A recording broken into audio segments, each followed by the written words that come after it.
सप्तास्वरथमारूढं प्रचण्डं कश्यपात्मजं श्वेतपद्मधरं देवं तं सूर्యం ప్రణమామ్యహం. అందరికీ రథసప్తమి శుభాకాంక్షలు అండి. ఈరోజు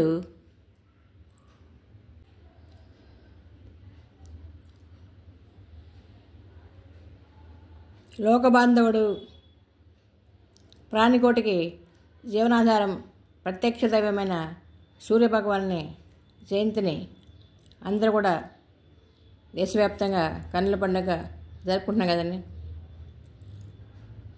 సూర్యభగవానుడు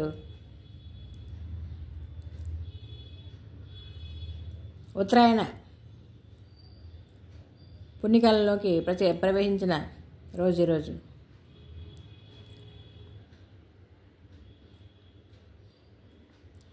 మాఘ మాసంలో శుక్ల సప్తమి రోజు సూర్యుని యొక్క రథం ఉత్తరాయణంలో ప్రవేశిస్తుంది. అందుకే రథం ప్రవేశిస్తుంది కాబట్టి రథసప్తమి అనే పేరు వచ్చింది. రథసప్తమి పూజకు ఇది రథసప్తమి పూజ చిక్కుడాకులు ఎక్కడ ఉన్నాయి, మన దగ్గర చిక్కుడుకాయలు ఉన్నాయి, మరుగుగడ్డలు, తమలపాకులు, పూలు అన్నీ ఇక్కడ ఉన్నాయి. తమలపాకులు కావాలి కదా పూజకి. ఎంత పెద్ద ఆకులు ఎంత బాగున్నది. ప్రసాదం ఇంట్లో కూడా పట్టచ్చండి.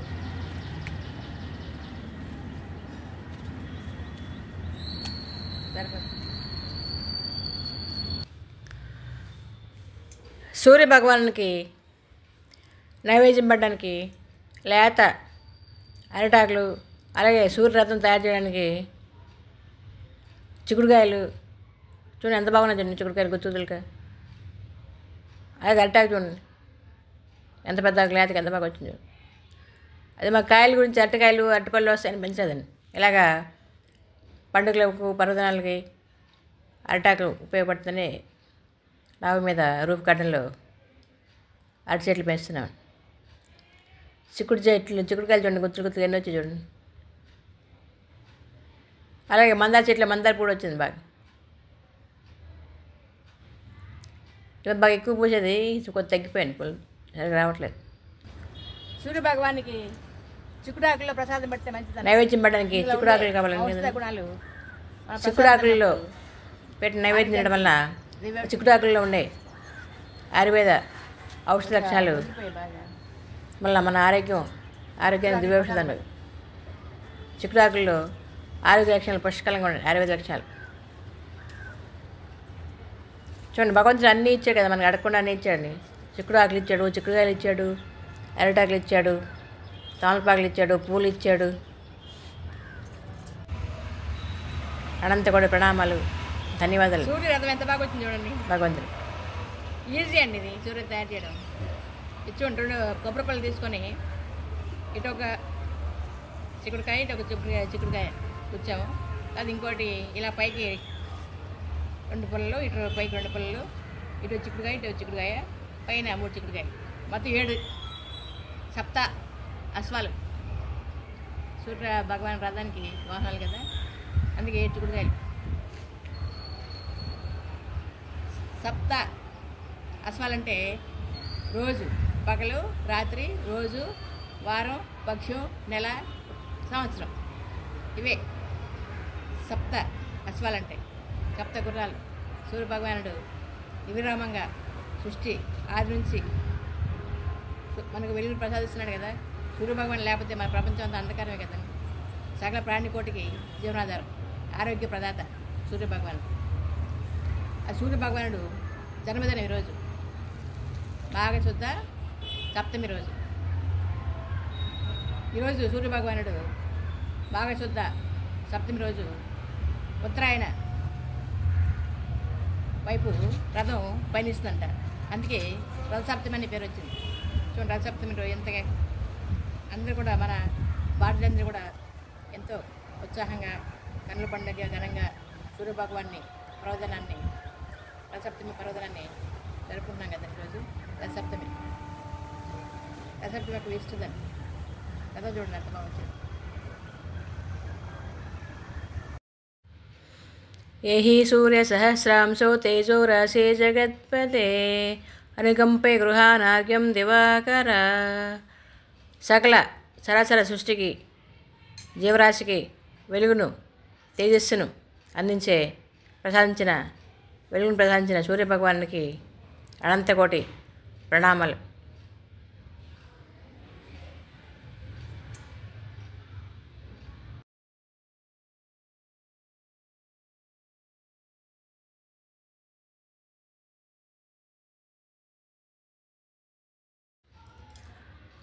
సూర్యభగవానునికి చిక్కుడుకాయల రథం చాలా ప్రీతికరం అంట, చాలా ఇష్టం. అందుకే చిక్కుడుకాయలతో రథం తయారు చేసి పసుపు పూసి కుంకుమ బొట్లు పెడుతున్నా.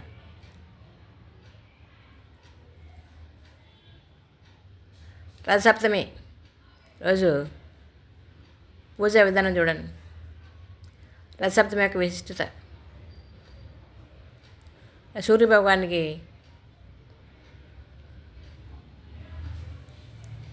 రోజు అత్యంత ప్రీతికరమైన రోజు అని.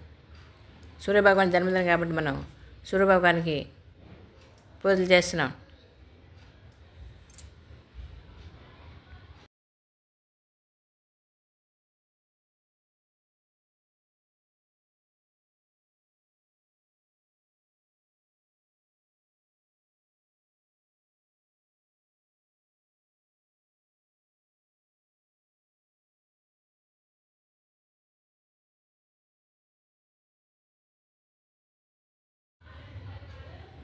ధూప దీప నైవేద్యాలు, పసుపు కుంకుమ అక్షంతలు పూలు తాంబూలం సమర్పిస్తున్నాను సూర్యభగవాన్.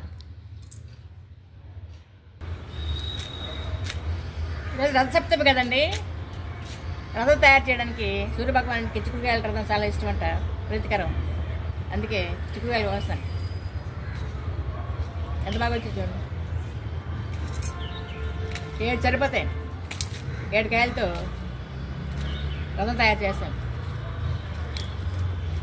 కాయలు ఎంత బాగా వచ్చాయి చూడండి. గుర్తులు సూర్యభగవాన్ రథం తయారు చేయడానికి చిక్కుడుకాయలు. మరి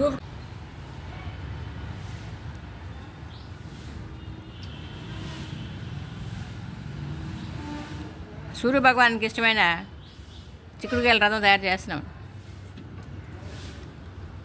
చిక్కుడుకాయలు మరూపు గంటల చిక్కుడుకాయలు తీసుకొని 2 పొలలు తీసుకొని ఇలాగా కింద చక్రాలు ఉంటాయి కదా, చక్రాలు కింద 2 చిక్కుడుకాయలు, పైన 2 చిక్కుడుకాయలు, గోపురానికి 3 చిక్కుడుకాయలు.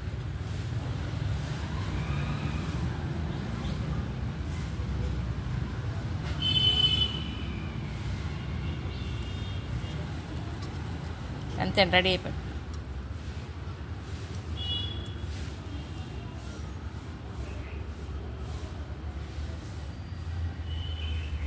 అంతే.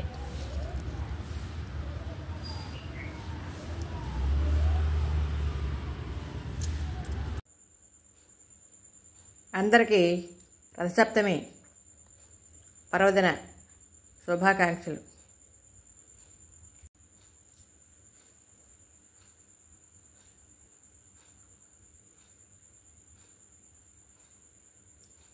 విశ్వవ్యాప్తి సూర్యభగవానుడు ప్రత్యక్ష దైవం. సూర్యభగవాన్ని జన్మదినం ఈరోజు. సూర్యభగవాన్ని జన్మదినాన్ని రథసప్తమిగా మనం జరుపుకుంటున్నాం. రోజు అత్యంత పవిత్రమైన రోజు. ఈ రథసప్తమి రోజు మనం ఈ శ్లోకాన్ని పఠిస్తే ఆరోగ్యాలు సిద్ధిస్తాయి మనకు. నమస్తే రుద్రరూపాయ రసానాం పతయే నమః. వరుణాయ నమస్తేస్తు హరివాస నమోస్తుతే. అసలు శ్లోకాన్ని పఠించాలి. అలాగే ఆదిత్య హృదయాన్ని చదివితే సకల శుభాలు చేకూరుతాయి. ఈరోజు కన్నా మనం సూర్య నమస్కారం చేయగలిగితే మనకు ఆరోగ్యాలు సిద్ధిస్తాయి. ఈ రసప్తమి రోజు పాలు పొంగిస్తే మంచిది. ఈ పాలు పొంగించిన పాలతో పరమాన్నం కానీ పాయసం కానీ తయారు చేసి సూర్యభగవానికి నైవేద్యంగా పెట్టాలి. ఈ నైవేద్యాన్ని చిక్కుడాకుల్లో పెడితే చాలా మంచిది. ఈ చిక్కుడాకుల్లో పెట్టిన నైవేద్యాన్ని మనం తింటే ఆ చిక్కుడాకుల్లో ఉండే ఔషధ లక్షణాలు, ఔషధ గుణాల వల్ల మనకు మంచి ఆరోగ్యం సిద్ధిస్తుంది. ఆరోగ్యం దివ్యౌషధం చిక్కుడాకులు.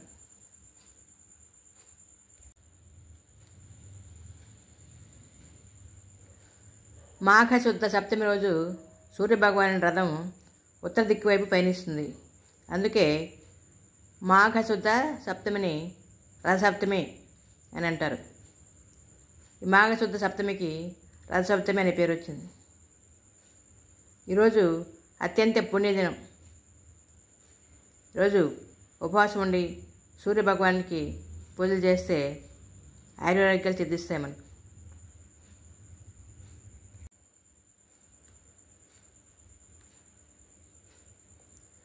సూర్యుడు నమస్కార ప్రియుడు. ఈరోజు మనం రథసప్తమి రోజు మంత్రాలు జపిస్తూ సూర్య నమస్కారాలు చేస్తే మనకు ఆరోగ్యం సిద్ధిస్తుంది, ఆరోగ్యాలు సిద్ధిస్తాయి. సూర్యుడు ఆరోగ్య ప్రదాత. మాఘశుద్ధ సప్తమిని రథసప్తమి అంటారు. రథసప్తమి యొక్క ప్రాముఖ్యత గురించి తెలుసుకుందాం ఇప్పుడు.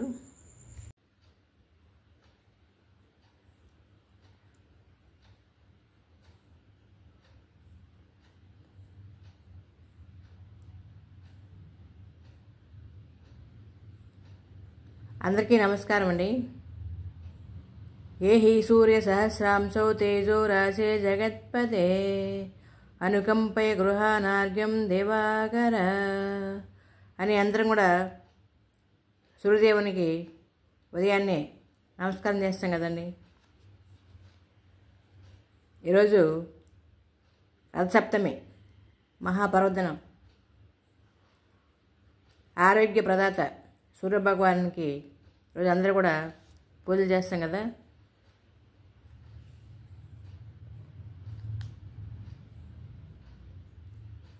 సూర్యుడు ఆరోగ్య ప్రదాత. విటమిన్ డి పుష్కలంగా ఉంటుంది కదా సూర్యరశ్మిలో. చిన్నపిల్లలకు జాండీస్ వస్తే ఎండలో పెట్టమంటారు కదా డాక్టర్లు కూడా. ఇంకా సూర్యుడి నుండే సమస్త శక్తి ఉద్భవిస్తున్నది కదా, సౌరశక్తి. మనకు ఆహారం కూడా సూర్యుడి నుండి లభిస్తుంది.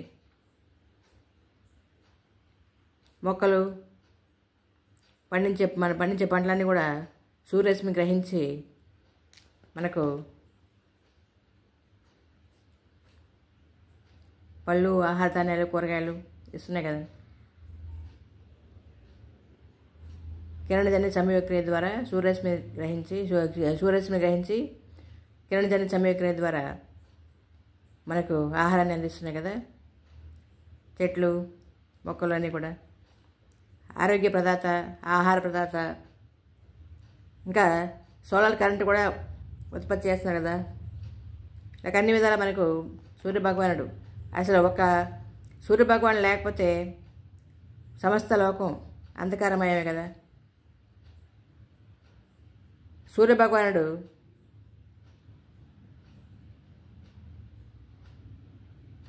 తన సప్తాశ్వాలతో సప్తలోకాలు తన దివ్య తేజస్సును ప్రకాశింపజేస్తున్నాడు.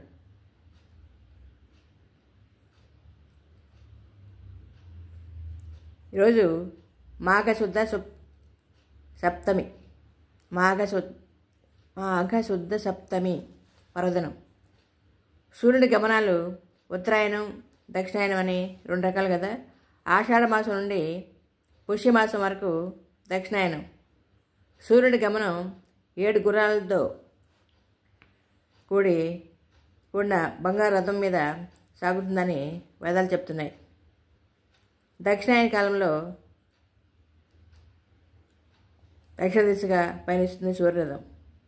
పుష్యమాసం చివరిలో ఉత్తరాయణం ప్రారంభమవుతుంది మనకు.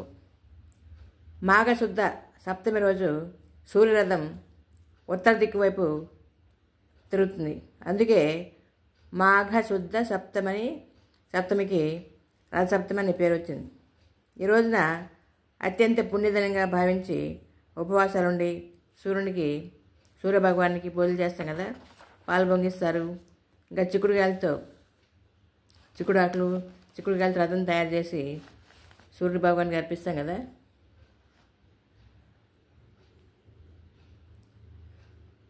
భా అంటే సూర్యకాంతి,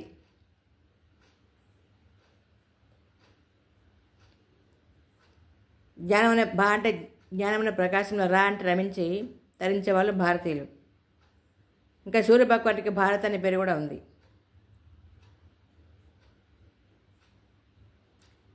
రథసప్తమి రోజు 7 జిల్లేడాకులు తల మీద ధరించి నదీ స్నానం చేస్తే 7 జన్మలు చేసిన పాపాలన్నీ కూడా నశించిపోతాయని నమ్మకం. గర్గముని చెప్పాడంట. జిల్లేడాకులకు అర్కపత్రాలని పేరు.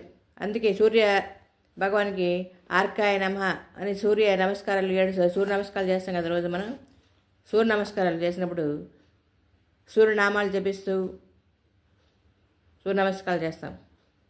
ఓం మిత్రాయ నమః, ఓం రవయే నమః, ఓం సూర్యాయ నమః, ఓం భానవే నమః, ఓం ఖగాయ నమః, ఓం ఉష్ణే నమః, ఓం హిరణ్యగర్భాయ నమః, ఓం మరీచాయ నమః, ఓం ఆదిత్యాయ నమః, ఓం సవిత్రే నమః, ఓం ఆర్కాయ నమః, ఓం భాస్కరాయ నమః అంటాం. కానీ సూర్య నమస్కారాలు చేస్తాం కదా. ఒక్క సూర్య నమస్కారంలో 12 ఆసనాలు ఉంటాయి. ఇలా ఒక రోజు మనం 12 సూర్య నమస్కారాలు చేస్తే 12 144 ఆసనాలు అవుతాయి కదా. ఇంకా మన ఆరోగ్యానికి దివ్యౌషధం సూర్య నమస్కారాలు. రోజుగా మనం 12 సూర్య నమస్కారాలు చేయగలిగితే మనకి ఎలాంటి అనారోగ్యాలు మన దరిచారు. షుగర్లు కానీ, బీపీ కానీ, థైరాయిడ్ కానీ, ఏ జబ్బులు మన దరిచారు. అలాగే రథసప్తమి రోజు 7 జిల్లేడు ఆకులు తలపై పెట్టుకొని తల మీద ధరించి నదీ స్నానం చేస్తారు.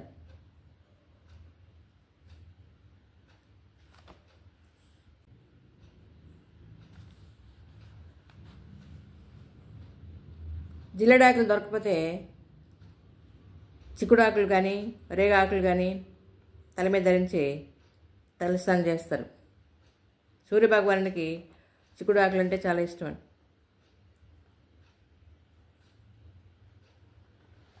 కఠోపనిషత్తు ప్రకారం, కఠోపనిషత్తులో చక్కగా వివరించారు. మన శరీరం ఒక రథం లాంటిది. ఆ రథంలో ఉండే రథికుడే ఆత్మ, బుద్ధి రథసారథి, మనస్సు కళ్ళెం, 7 ఇంద్రియాలు 7 అశ్వాలకు ప్రతీక. భగవద్గీతలో కూడా ఈ విషయం చక్కగా వివరించారు.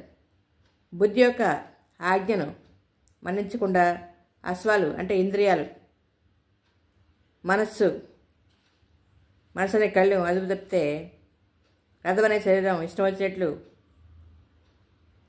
ప్రవర్తించి చెడు మార్గాల వైపు పరింపజేస్తుంది. అదే వివేకవంతుడైతే బుద్ధి యొక్క ఆజ్ఞకు బద్ధుడై శరీరమైన రథాన్ని సన్మార్గం నడిపిస్తాడు.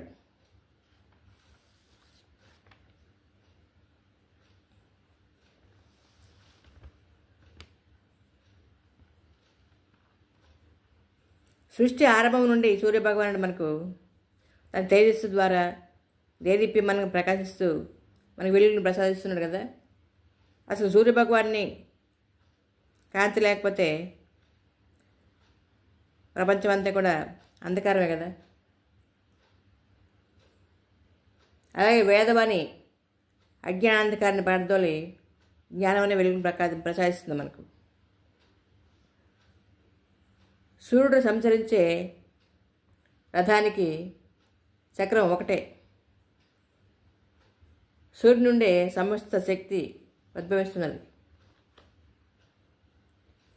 కాబట్టి మనం ఈరోజు సూర్యభగవానికి రథసప్తమి రోజు ప్రత్యేకంగా సూర్యభగవానికి పూజ చేసి ఆరోగ్యాలు పొందాం. సూర్యభగవాని అనుగ్రహానికి పాత్రులై ఆరోగ్యాలు పొందాం.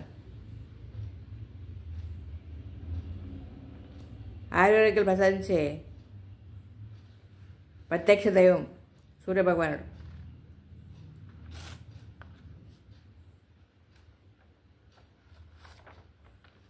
ఈ రథసప్తమికి ఇంత ప్రశస్తి ఉంది కదండి, ప్రాముఖ్యత ఉంది కదా. ఈరోజు లక్ష్మీదేవి కూడా పూజ చేస్తారు చాలామంది. ప్రతిరోజు కూడా మనం నిద్రేసిన వెంటనే సూర్యభగవానికి నమస్కరించాలి. సూర్యభగవాన్ లేకపోతే మనకు ప్రపంచం అంతా అంధకారం కదా. ప్రత్యక్ష దేవుడు మనకి ఏది ముక్కోటి దేవతలు అంటారు, మూడు కోట్ల దేవతలు ఉన్నారంటారు కదా. ఏ దేవుడు మనకు కనపడ్డా కానీ సూర్యభగవానుడు మాత్రం ప్రత్యక్ష దేవుడు. ప్రతిరోజు మనకు సూర్యభగవాన్ కనపడతాడు కదా. అక్కడ ఉదయం సాయంకాలం సూర్యదేవుడికి నమస్కరించాలి. మనం సూర్యభగవానికి పూజలు చేయాలి.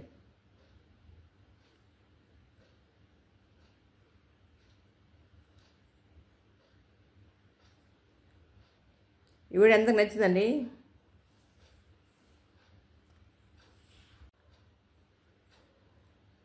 వీడియో ఎంతకు నచ్చిందండి?